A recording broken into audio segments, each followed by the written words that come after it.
Hi, welcome back. അപ്പൊ ഇന്നത്തെ video ഇന്നിപ്പോ രാത്രിയായി. രാത്രി വെച്ചൊരു 5 മണിയായി. ഞാൻ ഇപ്പൊ ജിമ്മിൽ പോണ്. ഇന്ന് ജിമ്മിൽ പോയിട്ട് ഇപ്പൊ എന്താ പറയാ, 1 മാസത്തിന് മേലേക്ക് പ്രോപ്പറായി ഡയറ്റും ഒന്നും ഇല്ലാത്ത കാരണം എല്ലാം കൊണ്ട് കുറച്ച് ആൾക്കാർ നിർത്തിയേക്കായിരുന്നു. ഇപ്പൊ നല്ല തണുപ്പുണ്ട്. ഇന്നിപ്പോ കുഴപ്പമില്ല. 1 ആണ്, -1. അപ്പോ ഓക്കെ, ജാഗ്രത ഇട്ടല്ലേ ജിമ്മിക്ക് പോണ വഴി. ഇന്നത്തെ വീഡിയോയില് കാനഡയിലെ ഒരു ബാർബർ ഷോപ്പ് ഞാൻ കാണിച്ചൊരു കനേഡിയൻസിന്റെ എന്റെ റൂംമേറ്റ് പോയി മുടി വെട്ടിന്റെയും അതിന്റെ ഡീറ്റെയിൽസ് ഞാൻ ആഡ് ചെയ്യുന്നതായിരിക്കും. പിന്നാണെങ്കിൽ ജിമ്മിന്റെ ഒരു ജിം എങ്ങനെയാണ് സംഭവം എന്ന് കാണിച്ചാലോ.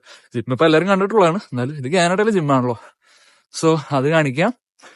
പിന്നെന്താ, പിന്നുള്ള കാര്യങ്ങൾ ഈ വീഡിയോയിൽ ആഡ് ചെയ്യാം. വോയിസ് ഓവർ ആഡ് ചെയ്യാം. മുമ്പത്തെ വീഡിയോ ചിലവരോട് പറഞ്ഞു സൗണ്ട് ഇച്ചിരി ക്ലിയർ ആവണ്ടായില്ലായിരുന്നു. അത് ഞാൻ വർക്ക് ചെയ്ത സ്ഥലത്ത് പറഞ്ഞ വഴിക്ക് കാരണം പിന്നെ നല്ല കാറ്റുണ്ടായിരുന്നു. അപ്പൊ ഇതിനോട് ഈ മാക്സിമം സൗണ്ട് സെറ്റ് ചെയ്യാൻ നോക്കാം. അപ്പൊ അത്രേ ഉള്ളൂ. ബാക്കി വീഡിയോയിൽ കാണാം. Okay, stay tuned.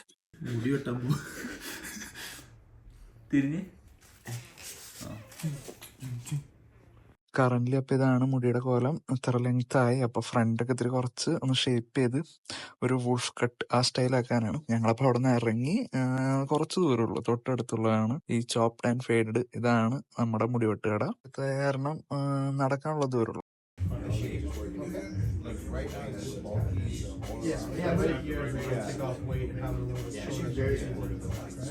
കാണിച്ച് ഡീറ്റെയിൽസ് ഒക്കെ പറഞ്ഞ് ആള് നൈസായിട്ട് പരിപാടി തുടങ്ങി, മുടി വെട്ടാൻ തുടങ്ങി. ഇനി മുടി വെട്ടി കഴിയുമ്പോൾ എന്താവും നമുക്ക് അപ്പം കാണാം. അപ്പോൾ പിന്നെ നൈസായിട്ട് എൻ്റെ ഉൾവശത്ത് കുറച്ച് ഫോട്ടോസും വീഡിയോസൊക്കെ ഞാൻ എടുത്തിരുന്നു. എൻ്റെ ഇന്റീരിയറും അതിൻ്റെ എന്താ പറയുക, അവർ കുറേ പഴയ റെട്രോ സാധനങ്ങളും ഫോട്ടോസും ആനിമി വാൾപേപ്പറൊക്കെ കുറേ തൂക്കിയിട്ടുണ്ടായിരുന്നു. നല്ല ഉൾവശം നല്ല കാണാൻ നല്ലൊരു ആംബിയൻസ് ആയിരുന്നു. അപ്പോൾ കുറച്ച് നേരം വെയിറ്റ് ചെയ്യേണ്ടി വന്നു, പക്ഷെ വെറുതെ വെയിറ്റ് ആയിരുന്നു. നിങ്ങൾക്ക് കാണും മനസ്സിലാവും. നല്ല അടിപൊളിയായിട്ട് പുള്ളിക്കാരൻ മുടി വെട്ടി സെറ്റാക്കി കൊടുത്തിട്ടുണ്ടായിരുന്നു. ഞാനും മുടി വെട്ടണമെന്ന് കുറച്ച് നാളെ വിചാരിക്കണം. സൈഡൊക്കെ ഒന്ന് ഷേപ്പ് ചെയ്യണം.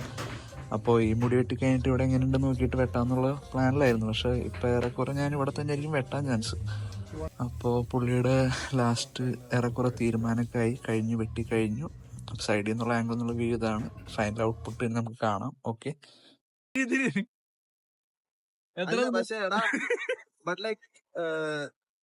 നല്ലതാ. കരയടാ, ഇനിയെങ്കിലും നിനക്കൊന്ന് കരഞ്ഞൂടെ? ഒരു തുള്ളി കണ്ണീരെങ്കിലും പുറത്തു വരട്ടെ. നീ ഉള്ളി പൊട്ടി കരയണം, ഞങ്ങൾക്ക് എല്ലാവർക്കും അറിയാം.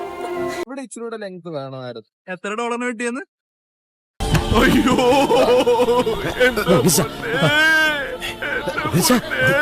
നല്ലൊരു മുടിവെട്ടൊക്കെ കഴിഞ്ഞു. Back to today. അങ്ങനെ ജിമ്മിലെത്തി. ഈ ഫിറ്റ് ഫോർ ലെസ്സിനാണ് ഞാൻ ജിമ്മിൽ പോണേ. ഞാൻ വീഡിയോ ഒക്കെ എടുക്കാന്ന് വെച്ചു, പക്ഷെ നിറച്ച ആൾക്കാരായിരുന്നു. ഇപ്പൊ ആൾക്കാർ കുറഞ്ഞപ്പോൾ ഒരു കുഞ്ഞൊരു ഇതുപോലെ ഞാൻ ഗ്ലിംസ് പോലെ എടുത്തുള്ളൂ. കാര്യമായിട്ടൊന്നും എടുത്തില്ല. ജിമ്മിന്റെ വീഡിയോ വേണമെങ്കിൽ കമന്റ് ഇട്ടാൽ മതി. അടുത്ത തവണ നല്ല ആൾക്കാരില്ലാത്ത സമയത്ത് നല്ല നോക്കി ഫുള്ളായിട്ട് റൗണ്ടാക്കി വീഡിയോ എടുക്കാം. കുറെ നാൾ വർക്കൗട്ട് ചെയ്യാത്തതിന്റെ ബുദ്ധിമുട്ടൊക്കെ ഉണ്ടായിരുന്നു. അപ്പൊ കുറച്ച് സ്ട്രെച്ച് ഒക്കെ ചെയ്ത് ഞാൻ പിന്നെ കുറച്ച് ഗ്രോസറി വാങ്ങാന്ന് ചോദിച്ചു. ആ മാളിൽ തന്നെ നോ ഫ്രിൽസ് ഉണ്ട്, ഞങ്ങളുടെ നാട്ടിൽ നമ്മുടെ സൂപ്പർ മാർക്കറ്റ് പോലെ. പിന്നെ ഇവിടെ നിന്നൊരു 4 കോഴിക്കാലെടുത്തു. ചിക്കൻ കഴിക്കാൻ. ചിക്കൻ പ്രോട്ടീൻ ആണല്ലോ. ജിമ്മിൽ പോയിട്ട് കുറച്ച് ആൾ ഇനിയിപ്പോ കൺസിസ്റ്റന്റ് ആയി പോകണം. വിന്ററൊക്കെ ഇപ്പൊ തണുപ്പൊക്കെ ഇപ്പൊ ആകെ മടിയായി തുടങ്ങി. പിന്നെ നമ്മുടെ ഡെയിലി യൂസിന് ആവശ്യമുള്ള മുട്ടയും ഒരു സെറ്റ് മുട്ടയും എടുത്ത് അതെടുത്ത് നേരെ വീട്ടിലേക്ക് മടങ്ങി. പോയിട്ട് കുക്ക് ചെയ്യണം, കഴിക്കണം. അത് കഴിഞ്ഞിട്ട് ഈ വ്ളോഗ് എഡിറ്റ് ചെയ്ത് അപ്ലോഡ് ചെയ്യുന്നതായിരിക്കും. അപ്പോൾ അത്രേ ഉള്ളൂ. അതുവരേക്കും ബൈ. അടുത്ത വീഡിയോയിൽ കാണാം. ഓക്കെ, ടാറ്റ.